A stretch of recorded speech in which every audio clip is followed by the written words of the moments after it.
বন্ধুরা, আজকে mother's day, সেই উপলক্ষে কিন্তু আমার মেয়ে আজকে এটা আমাকে গিফট করেছে। এটা কিন্তু একটা বালিশ, সেইটা আর বালিশের কভারের উপরে আমার এই ছবিটা করে দিয়েছে সুন্দরভাবে।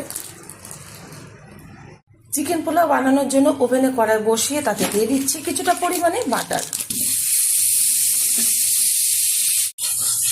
বাটারটা গলে যাওয়া অপেক্ষা এর মধ্যে দিয়ে দেবো কয়েকটা এলাচ থেতো করে রাখা আর জয়িত্রী। ভালো ফ্লেভার আসার জন্য একটু নেড়ে চেড়ে নেবো বাটারের সাথে। এখন দিয়ে দেবো এর মধ্যে এই যে কিছুটা কাজু, কিছুটা মটরশুঁটি আর কিছুটা গাজর কুচানো। ভালোভাবে নেড়ে চেড়ে নেবো বাটারের সাথে।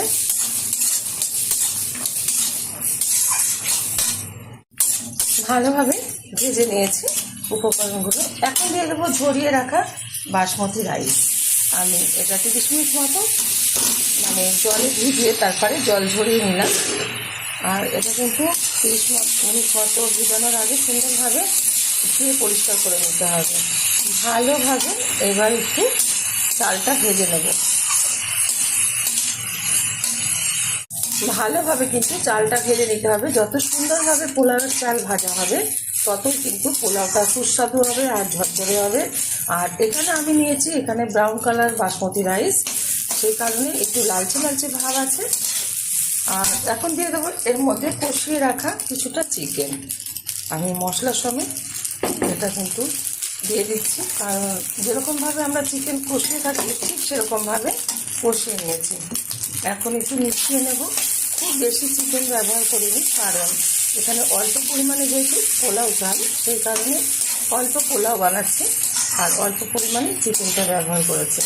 যেরকম মাংস কষিয়ে থাকি আমরা সেরকমভাবে কষিয়ে কিন্তু দিতে হবে। চালটা কিন্তু খুব সুন্দরভাবে ভাজা হয়ে গেছে আর খুব সুন্দর একটা ফ্লেভার বেরিয়েছে।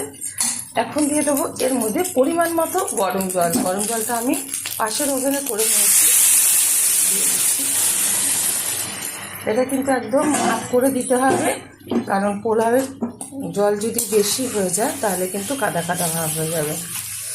এর মধ্যে যে পেঁয়াজটা দেবো ব্রেস্তা করে, সেটা আমি পরে ব্যবহার করব। এখন দিয়ে দিচ্ছি পরিমাণ মতো লবণ। এবার ফুটিয়ে নেব 5 মিনিট। হাই আছে ফুটিয়ে নিচ্ছি 5 মিনিট। 60% মতন কিন্তু আমি হাই আছে এটা ফুটিয়ে নিয়েছি। এখন একদম লো আছে ডেকে আমি এটা রান্না করে নেব 20 মিনিট। তাতে কিন্তু যে 40% বাকি